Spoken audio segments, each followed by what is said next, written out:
GTX mentor. मैं आज फिर से हाजिर हूँ आफ्टर इफेक्ट के एक नए टॉपिक के साथ। आज हमारा टॉपिक रहेगा टाइमलाइन। टाइमलाइन आफ्टर इफेक्ट का एक बहुत इम्पॉर्टेंट पैनल होता है। आफ्टर इफेक्ट में जब आप कोई भी एनिमेशन करते हो तो उसका जो भी मैनेजमेंट होता है, जो भी उसके पैरामीटर्स मैनेज किए जाते हैं, वो आप टाइमलाइन के थ्रू ही करते हो।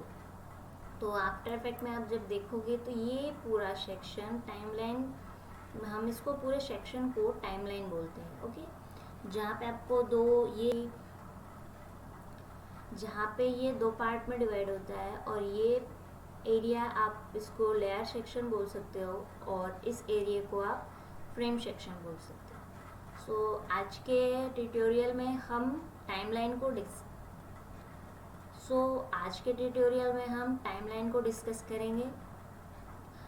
तो अगर हम और वीडियो में आगे बढ़ने से पहले, अगर आपको मेरा ये वीडियो अच्छा लगे तो प्लीज़ इसे लाइक करिए, मेरे चैनल को सब्सक्राइब करिए और वीडियो के नए नोटिफिकेशन के लिए आप बेल आइकन पे भी प्रेस कर सकते हैं। और अगर आप चाहते हैं कि इस वीडियो में जो भी स्टेप मैं फॉलो कर रही हूँ आप उसको टेक्स्ट फॉर्म में उसका पूरा सीक्वेंस स्टेप वाइज स्टेप पढ़ सके, तो उसके लिए आप मेरे ब्लॉग पे जा सकते हो, जिसका लिंक मैंने इसके डिस्क्रिप्शन बॉक्स में दे दिया है। ओके, सो गाइज, हम अपना आज का ट्यूटोरियल स्टार्ट करते हैं।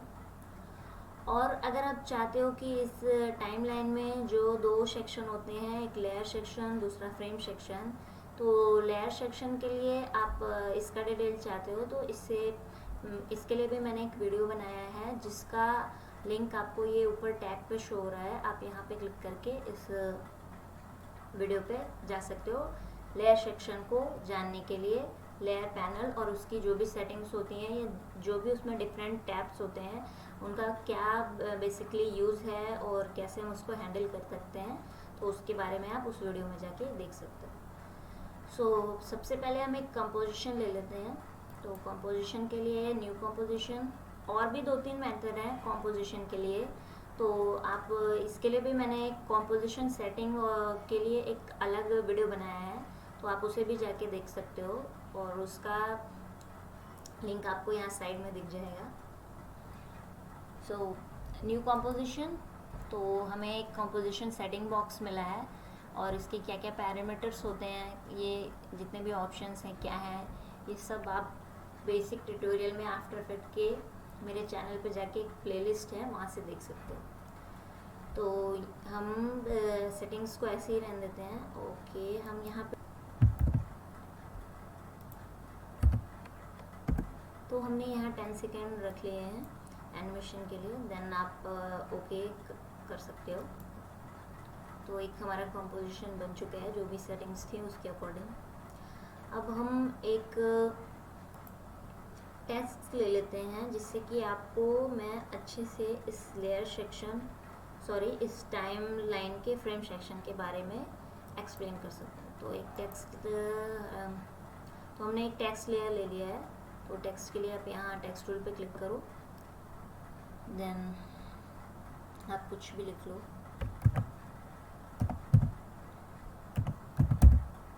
ओके, टाइमलाइन, एंड आप इसको चेंज कर सकते हो कलर, जो भी आपको ठीक लगे। ओके, आप इसको सेंटर अलाइन कर सकते हो अलाइन टैब में जाके। ओके, आपने देखा, जैसे ही हम कोई भी लेयर बनाते हैं इस कंपोजिशन विंडो में, तो उसकी एक बार आपको इस फ्रेम सेक्शन में शो होने लगती है। आप जितने भी लेयर्स बनाओगे, जैसे मैं इसका एक और कॉपी ले लूँ, तो आप देखोगे, आप जितने भी लेयर बनाते जाते हो, किसी भी पर्टिकुलर टेक्स्ट की या कोई इमेज का भी लेयर हो सकता है। आप लेयर के बारे में मैंने पूरा डिस्कस किया है, आप देख सकते हो उसको लेयर के वीडियो में। आप टेक्स्ट लेयर हो सकती है हमारे पास, कोई एनिमेशन हो सकता है, कोई वीडियो लेयर हो सकती है, तो जितनी भी लेयर यहाँ पे होगी उसका एक बार आपको इधर फ्रेम सेक्शन में शो होता रहेगा। ये जो बार है ये इस चीज़ को शो करती है कि आपने जो भी पर्टिकुलर टेक्स्ट लिया है या इमेज लिया है वो किस फ्रेम से या किस टाइम से आपके वीडियो आपके एनिमेशन में शो होना शुरू होगी। अगर आप इसको ड्रैग करके यहाँ 1 सेकेंड से स्टार्ट करते हो तो जो भी आप फाइनल आउटपुट लोगे उसमें आपकी ये इमेज जो है वो 1 सेकेंड के बाद ही शो होगी। ओके, जिससे कि आप मैं इसका कुछ और लिख देती हूँ। ओके ओके, अब आप देख रहे हो कि मैंने जो टेक्स्ट लिया हुआ है मैंने इस टेक्स्ट को हाइड कर दिया है और ये जो हमारी लेयर की है मैंने इसको ये हमें शो नहीं हो रही है। क्यों? चाहे आप इस आई बटन पे क्लिक करो चाहे ये ऑन रहे तभी भी नहीं शो हो रही है। आई बटन ये करता है कि आपकी लेयर को आपके कंपोजिशन एरिया में हाइड करने और शो करने के लिए आप आई बटन का यूज़ कर सकते हो। ओके,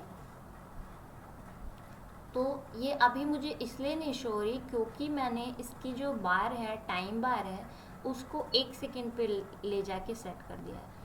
आप ये जो इंडिकेटर है इसको आप प्ले हेड कह सकते हो। जब आप एनिमेशन प्ले करते हो तो ये आपका प्ले हेड मूव करता है और ये जैसे जैसे मूव करता है वैसे वैसे आपका एनिमेशन टाइम के अकॉर्डिंग जो भी आपने सेटिंग्स की है उसके अकॉर्डिंग बढ़ता जाता है। तो आप इसको मूव करने के लिए ये जो आपको हैंडल दिख रहा है इस पे माउस बटन से क्लिक करके होल्ड करते हुए आप आगे की ओर ड्रैग करो या पीछे ड्रैग करो तो आप इसके पोजीशन को चेंज कर सकते हो। ओके, तो जैसे ही और ये जिस पोजीशन पे होगा उसी पोजीशन की स्क्रीन आपको शो होगी। आपने देखा जैसे ही मैंने इसको यहाँ पे प्लेस किया तो आपको इस लेयर में जो भी चीज़ है वो आपको शो होने लगी। आप जहाँ भी इस प्ले हेड को रखोगे वहाँ पे आपको वो चीज़ें शो होगी। आपको ये टाइमलाइन नहीं शो हो रहा है क्योंकि मैंने आई बटन ऑफ किया। अब आप देख सकते हो कि ये आपको शो हो रहा है। मैं इसकी पोजीशन थोड़ा डाउन कर दूँ तो आपको क्लियरली दिखेगा। ओके, तो आपने देखा कि जहाँ पे ये प्ले हेड जाएगा वहाँ की चीज़ें आपको शो होने लगेंगी। तो प्ले हेड का काम यही होता है। आप इसको ड्रैग करके एंड ऑफ द एनिमेशन ले जा सकते हो, स्टार्टिंग में ले जा सकते हो या आप बीच में किसी टाइम पे या टाइम फ्रेम पे रख सकते हो। ओके, तो ये था इस बार के बारे में। ओके, आप चाहो तो इसको ऐसे करके ड्रैग भी कर सकते हो। ओके, सो सबसे पहले अब हम देखते हैं कि हम अगर इस फ्रेम सेक्शन का एरिया या इसको जूम करना चाहें तो उसके लिए हमें यहाँ ये जो आइकन दिख रहा है उससे आप कर सकते हैं। आप जब इस पर क्लिक करोगे जूम इन तो आपका जो ये पूरा एरिया है ये जूम इन होगा। जैसे कि मैं आपको दिखा रही हूँ, आप देख सकते हो कि अभी तक यहाँ पे आपको टाइम शो हो रहा था, अब ये आपको फ्रेम शो होने लगा क्योंकि आपका जो भी एनिमेशन होता है वो मिनट सेकेंड एंड फ्रेम में डिवाइड होता है। ओके, तो जैसे जैसे आप जूम करते जाओगे वैसे वैसे ये जूम इन होके आपके जो भी एनिमेशन के टाइम है उसको जूम करता जाएगा। तो ये अब आपको पर फ्रेम जो भी है आपके एनिमेशन जो भी आप बनाओगे वो पर फ्रेम शो होगी। जैसे फ्रेम 1, फ्रेम 2, फ्रेम 3। तो आप इसको जब जूम करोगे इस एरिया को तो ये ऐसे शो होगा। आप चाहते हो कि जूम इन नहीं रहे, जूम आउट हो जाए तो आप इस बटन पे क्लिक करो। आप जैसे ही क्लिक करोगे आप देख सकते हो कि ये जितना टाइम था हमारा उसने पूरा जूम करके शो कर दिया है। हमारा 10 सेकेंड का एनिमेशन ही मैंने लिया था तो इसलिए ये पूरा शो हो रहा है। आप चाहो तो ये इस सर्कल बटन से भी इसको zoom in zoom out drag करके माउस से होल्ड करने के बाद कर सकते हो। ओके, मैंने इस पर क्लिक किया है और माउस बटन को होल्ड करते हुए मैं इसको ड्रैग कर रही हूँ तो ये चेंजेस आ रहा है। ओके, तो अब हमारा ये जो बार आपको शो हो रहा है टाइम रूलर, जैसे कि आप नाम देख सकते हो, तो इसको हम बोलते हैं वर्क एरिया, इससे हम डिसाइड करते हैं। जैसे कि मैं अपने इस प्ले हेड को 7 सेकेंड्स पे ले जाती हूँ। ओके, अब मैं चाहती हूँ कि मेरा जो भी एनिमेशन बनेगा वो 10 सेकेंड का नहीं 7 सेकेंड का ही रहे। तो मैं क्या करूँगी, तो आप जैसे ही यहाँ एंड पे ले जाओगे, इस बार के वर्क एंड करके आपको मैसेज शो हो रहा है, इस पे ले जाओगे तो आपको एक एरो दिखेगा। जैसे मैं फिर से दिखाती हूँ, ये देखिए आपको एक एंड एरो दिखेगा। आप इस बार पे क्लिक करके माउस बटन होल्ड करते हुए इस एरिया को कम या ज़्यादा कर सकते हो। ओके, ड्रैग करके। ओके, जैसे कि मैं आपको शो कर रही हूँ, तो आप जहाँ चाहो वहाँ पे लाके इसको रख सकते हो। आप चाहो, ये ज़रूरी नहीं है कि आप प्ले हेड पे ही लाके रखो, आप 5 सेकेंड पे ले आके रखो, फिर प्ले हेड को आप मूव करके ले जाओ, तो जो भी प्ले हेड के विद इन रहेगा वो आपको शो होगा। ओके, नाउ हमने तो एंड से कर लिया।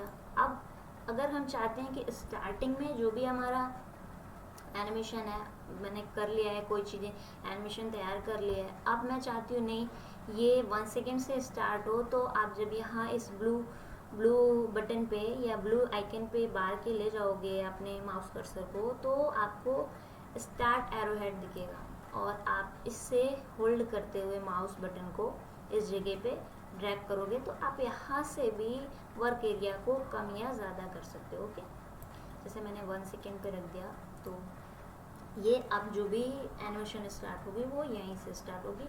इसके पहले के वर्क, जो भी वर्क होगा वो आपके एनिमेशन में शो नहीं होगा। ओके, तो आप इस तरीके से इसको वर्क हेड को कम या ज़्यादा कर सकते हो।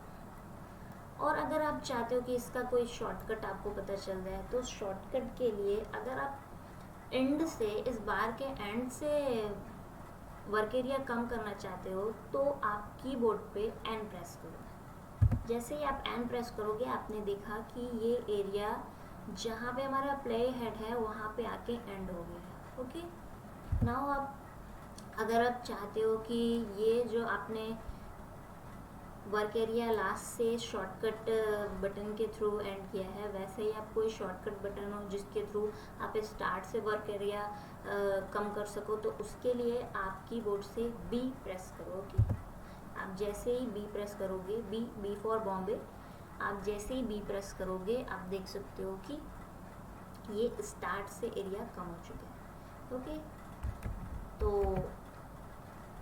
तो ये बात थी वर्क एरिया को हम कैसे मैनेज कर सकते हैं। ओके, अब हम आते हैं जो भी हमारे लेयर की बार है उसको हम कैसे मैनेज कर सकते हैं। तो उसके लिए मैंने आपको बताया पहले ही कि आप ये जब इस पे लास्ट जहाँ से ये स्टार्ट हो रही है वहाँ पे कर्सर को ले जाओगे तो आपको ये इस टाइप का एरो बटन दिखेगा। फिर आप यहाँ पे इसको होल्ड करो माउस से और आप ऐसे ड्रैग करके इस बार को कम या ज़्यादा कर सकते हो स्टार्टिंग पॉइंट से। ओके, सेम एज आप लास्ट से चाहते हो तो लास्ट से भी आप ऐसे करके इसको कम या ज़्यादा कर सकते हो। ओके, अब मैं चाहती हूँ कि नहीं, मुझे जहाँ मेरा प्ले हेड हो वहाँ पे ये जो मेरी बार है वो जाके वहाँ पे मतलब जाके स्टार्ट हो। तो उसके लिए आप क्या करो, सबसे पहले आप मेक श्योर कि आप जिस भी बार में चेंजेस करना चाहते हो, जिस भी बार की लेयर में चेंज करना चाहते हो, आप उस लेयर को सिलेक्टेड रखो। अगर आप इस लेयर को सेलेक्ट करके करोगे तो जो भी चेंजेस आप करोगे वो इस लेयर पे वर्क करेगा। ओके, तो जैसे मैं चाह रही हूँ, नहीं मैं लेयर हूँ कि मैं इस टाइमलाइन लेयर पे कोई चेंजेस करूँ, तो उसके लिए मैं इसको सेलेक्ट करूँगी। देन मैं माउस के स्क्वायर स्टार्ट बटन पे क्लिक करूँगी। जैसे ही आप स्क्वायर स्टार्ट बटन पे क्लिक करोगे, स्क्वायर ब्रैकेट जो होता है हमारा उस बटन पे, जहाँ जैसे स्क्वायर ब्रैकेट मैं अगर चाह रही हूँ कि ये इस प्ले हेड से स्टार्ट हो, तो उसके लिए हम माउस से स्क्वायर ब्रैकेट प्रेस करेंगे, स्टार्टिंग स्क्वायर ब्रैकेट जो होता है उसको प्रेस करेंगे, तो ये मेरा लेयर जो है वो जहाँ पे मेरा प्ले हेड होगा वहाँ पे स्टार्ट से आके एंड हो जाएगा। और अगर आप चाहते हैं कि ऐसा ही आप एंड ऑफ दिस बार कर सके, तो उसके लिए आप क्लोज स्क्वायर ब्रैकेट बटन को कीबोर्ड से प्रेस करो। तो आप जैसे ही प्रेस करोगे आप देख रहे हो कि ये भी जो बार में जो भी चेंजेस आए हैं उसका जो भी एरिया ट्रिम हुआ है वो लास्ट से ट्रिम हो जाएगा। ओके, तो ये था इस बार के बारे में। और आप चाहो तो किसी भी बार को, लेयर की बार को स्प्लिट कर सकते हो। स्प्लिट करके आप उसका यूज़, मतलब आप उसके डिफरेंट पार्ट को आपस में कनेक्ट कर सकते हो, बीच से किसी पार्ट को डिलीट कर सकते हो। तो स्प्लिट क्लिप का यूज़ क्या है, कैसे उसको हम यूज़ करते हैं, क्या क्या पैरामीटर्स होते हैं, उसके लिए भी मैंने एक वीडियो बनाया है जिसका लिंक आपको ऊपर शो हो रहा है। आप वहाँ पे जाके स्प्लिट क्लिप का वीडियो भी देख सकते हो। ओके, जो कि एक एडवांस वीडियो है। तो आप अगर चाहते हो कि आप इस भी कमांड को या इस टेक्निक को सीख सको जिससे आप वीडियो में एडिटिंग कर सको थोड़ी बहुत, तो उसके लिए आप स्प्लिट क्लिप का वीडियो देख सकते हो। तो आप जब लेयर को सेलेक्ट करके control shift D button press करोगे तो आपकी जो भी लेयर, जिस लेयर को आपने सेलेक्ट किया है और जहाँ पे आपका प्ले हेड होगा वहाँ से आपकी लेयर 2 सेक्शंस में डिवाइड हो जाएगी। अब आप चाहो तो इस सेक्शन को डिलीट कर सकते हो। आप जैसे आप चाहते हो कि आपकी जो लेयर है वो यहीं से स्टार्ट हो, तो आप इस तरीके से भी लेयर को स्प्लिट करके उसके पहले के जो भी सेक्शन हो उसको डिलीट करके देन उसको यूज़ कर सकते हो। ओके, और आप चाहते हो लास्ट से डिलीट करो तो वही कंट्रोल शिफ्ट, पहले आप प्ले हेड मूव करके उस जगह पे ले जाना जहाँ से आपको इसको ब्रेक करना हो, देन कंट्रोल शिफ्ट डी, और आपको ये लास्ट का फ्रेम नहीं चाहिए तो आप इसको डिलीट कर दो माउस के कीबोर्ड के डिलीट बटन से। ओके, सो ऐसे आप इन सेक्शंस को ब्रेक कर सकते हो किसी भी लेयर के आफ्टर इफेक्ट के। ओके, देन अब अगर बाय मिस्टेक आपको ये जैसे कंपोजिशन एरिया नहीं शो हो रहा है तो आप विंडो सेक्शन में भी जा सकते हो, विंडो मेनू में भी जा सकते हो कंपोजिशन के लिए, और ये आप जब इस कंपोजिशन पे क्लिक करोगे तो आपको ये आपका कंपोजिशन एरिया शो होने लगेगा, कंपोजिशन विंडो शो होने लगेगा। लेकिन आपको यहाँ लेयर सेक्शन में भी, टाइमलाइन सेक्शन में भी एक बटन शो होता है, कॉम्प बटन, इसके थ्रू आप उसको देख सकते हो। तो आप जैसे इस पर क्लिक करोगे जो भी इस लेयर से रिलेटेड कॉम्पोजिशन होगा वो आपको शो होने लगेगा। ओके, तो जो भी लेयर होगी उसी से रिलेटेड कॉम्पोजिशन आपको शो होगा जब आप इस कॉम्प बटन पे क्लिक करोगे। ओके, और नेक्स्ट चीज़ हमारा है एक, ये जो है मार्कर बोलते हैं इसको हम। तो आपने जैसे किसी स्पेसिफिक टाइम पे, जैसे आपने 4 सेकेंड पे कोई इफ़ेक्ट आपके लेयर पे ऐड किया है, तो आपके एनिमेशन में बहुत सारी लेयर हैं और आपको रिमेंबर रखना है कि हाँ मैंने इस 4 सेकेंड पे अपनी इस लेयर पे कोई स्पेसिफिक इफ़ेक्ट ऐड किया है, और बाद में आप कुछ उसमें चेंजेस करना चाहो तो आप इस मार्कर का यूज़ कर सकते हो। आप मार्कर का यूज़ करने के लिए इस पे क्लिक करो, देन आप जब माउस बटन को ड्रैग करोगे तो एक मार्कर की कॉपी आपके माउस बटन के साथ ड्रैग होके आ जाएगी। देन आप इसको उस जगह पे लाके ड्रॉप कर दो जहाँ पे आप चाहते हो कि आप इसको इंडिकेट कर सके कि हाँ यहाँ पे आपने कोई इफ़ेक्ट या कोई स्पेसिफिक चीज़ आपके लेयर पे, इस लेयर पे की है। ओके, और अगर आप चाहते हो कि आप एक से ज़्यादा मार्कर यूज़ करो तो देन सेम प्रोसेस है। आप जैसे जैसे मार्कर लेके यहाँ से आप ड्रैग करोगे वो यहाँ पे आपके शो होने लगेगा, और उसकी नंबरिंग अगर आप खुद से कोई स्पेसिफिक नेम नहीं देते हो तो वो 1 2 3 ऐसे ही कॉन्टिन्यूएशन में आपके मार्कर को स्पेसिफाई करता जाएगा, जैसे कि जिससे कि आप आगे इसको आइडेंटिफाई कर सको। और आप चाहते हो कि आप कुछ स्पेसिफिक नेम दे दो तो आप इस पे राइट क्लिक करोगे, आप इस मार्कर पे आओ और राइट क्लिक करो तो आपको यहाँ पे सेटिंग्स ऑप्शन दिखेगा। आप जैसे ही सेटिंग्स पे क्लिक करोगे तो आप यहाँ पे इस पर कुछ जो भी नेम देना चाहते हो, जैसे मैंने लिख दिया इफेक्ट, तो और उसके बाद ओके करते हैं। तो जैसे ही देखिए मैंने जो भी नेम दिया था ये उसी नेम से शो हो रहा है कि हाँ मैंने यहाँ पे, मुझे आइडेंटिफाई करने में अब कोई दिक्कत नहीं होगी इस मार्कर को। ओके, और आप चाहते हो कि आप किसी भी पर्टिकुलर मार्कर को डिलीट कर दो, अब आपको उसका यूज़ नहीं है, तो उसके लिए आप सिंपली मार्कर को पिक करो एंड ड्रैग करके वापस ले जा सकते हो।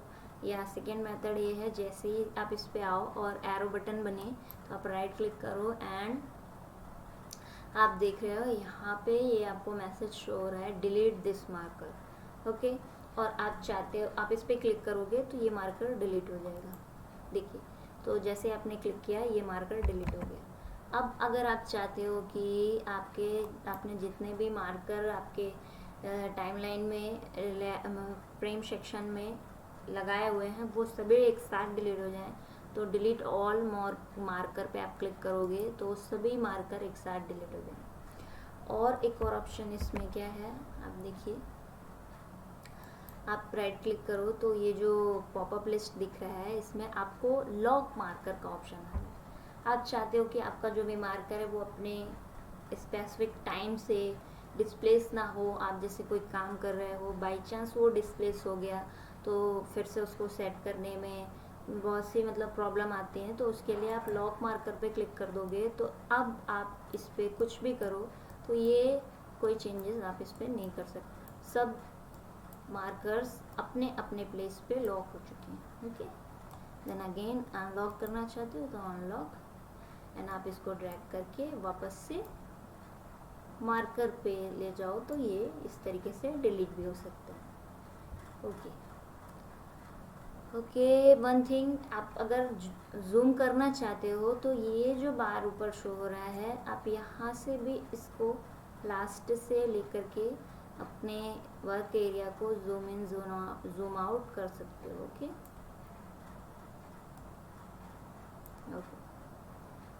तो ये था पूरा टाइमलाइन के फ्रेम सेक्शन के बारे में, जो भी डिटेल्स इस फ्रेम सेक्शन में होती है। हाँ, वन मोर थिंग, आप इस टाइमलाइन में करते क्या हो, इसका मेन पर्पस क्या है, ये तो इसके कैसे हम पूरे जो इसमें जो भी कंपोनेंट थे उसको कैसे हैंडल कर सकते हैं इस बारे में था। अब हम यहाँ पे करते क्या है, तो उसके लिए जैसे कि हम इस लेयर को डिलीट कर देते हैं। ओके, देन अब यहाँ पे आया, अब हम मेनली क्या करते हैं आफ्टर इफेक्ट में, एनिमेशन, मोशन ग्राफिक्स, तो उसके लिए आप सबसे पहले ये जो आपको लेयर सेक्शन में ये एरो बटन दिख रहा है आप इस पर क्लिक करो।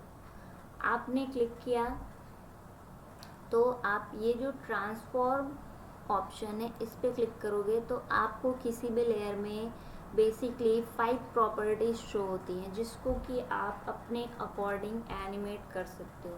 जैसे कि एंकर पॉइंट है, पोजीशन है। एंकर पॉइंट, ये जो पॉइंट होता है इसको हम एंकर पॉइंट कहते हैं, जिसके अलॉन्ग आपका जो भी लेयर है वो मैनेज होता है। पोजीशन हो गई आपकी लेयर की, देखिए आप इसको जब चेंज करेंगे तो आपका लेयर पोजीशन XY में आपका लेयर का पोजीशन चेंज होता है। स्केल, आप स्केल डाउन, आप जैसे यहाँ पे स्केल की वैल्यू डिक्रीज करते हो तो आपका जो भी लेयर होता है, जो भी पर्टिकुलर थिंग होता है उसकी साइज छोटी हो जाती है एंड आप इसमें रोटेशन ऐड कर सकते हो।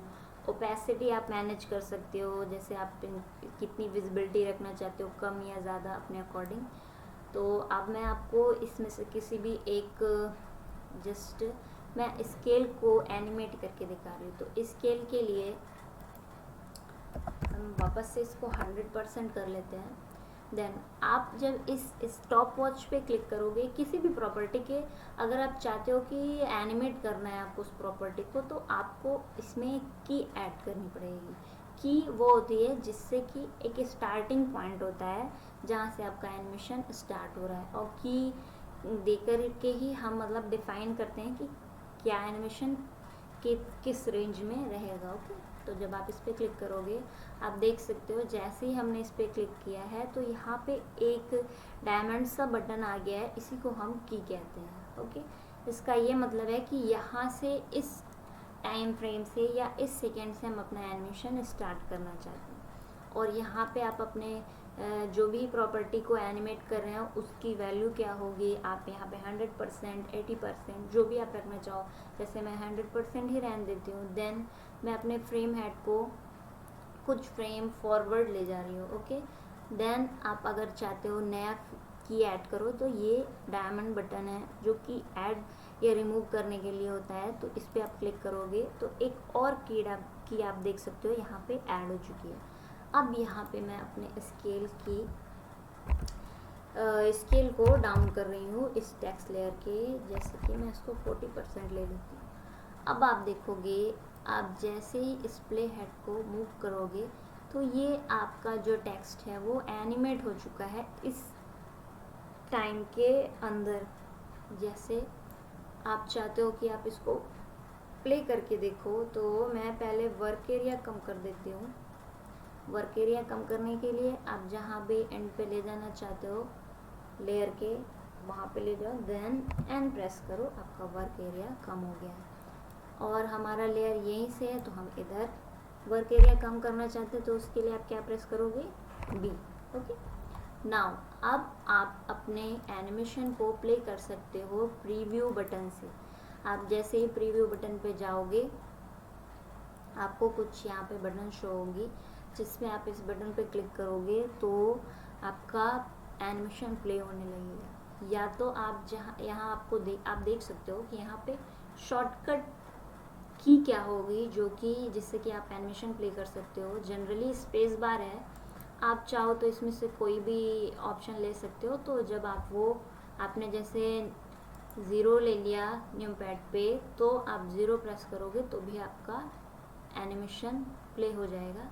जो भी ऑप्शन यहाँ सेलेक्टेड होगा उसी से आपका एनिमेशन प्ले होगा। ओके, सो मैं अब आप देखो मैंने 0 प्रेस किया है, तो जो भी मैंने अपने इस लेयर पे एनिमेशन सेट किया था 100% से उसकी स्केल डाउन होके 40% पे जा रही है, तो ये उसी के अकॉर्डिंग एनिमेट हो चुका है। तो ऐसे हम इस फ्रेम सेक्शन में की ऐड करते हैं। ओके, नाउ आप जब इस पे क्लिक कर दोगे तो आपका एनिमेशन स्टॉप हो जाएगा, या आप इस बटन पे दोबारा से क्लिक कर सकते हो तो भी ये जैसे ये बटन शो रहा है इस पे क्लिक करोगे तो आपका एनिमेशन स्टॉप हो जाएगा।